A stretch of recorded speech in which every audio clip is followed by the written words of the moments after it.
Hello friends, welcome to my channel. আবার অনেক দিন পর চলে আসলাম। এই যে হরলিক্স আর মুড়ি নিয়ে খেয়ে নেবো এবার।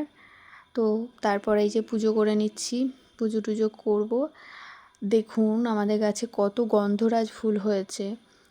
যেটুকু পেরেছি সেটুকু তুলেছি, সব তোলা যাবে না, গাছে পাতার থেকে ফুল বেশি। অন্য আর একদিন সময় করে দেখাবো। চলুন আজ পুজোটা সেরে নিই।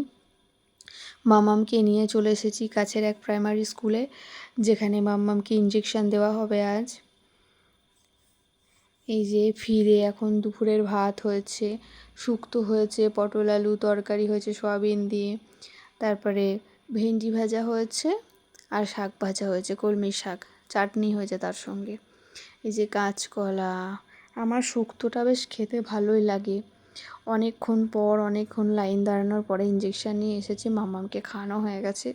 এবারে খেয়ে নেবো কলমি শাক ভাজা, ভেন্ডি ভাজা, আর তার সঙ্গে আছে টমেটো চাটনি। এবারে খেয়ে নিই। চলুন, ভিডিওটি এই পর্যন্তই। ভালো লাগলে একটা লাইক করে দেবেন।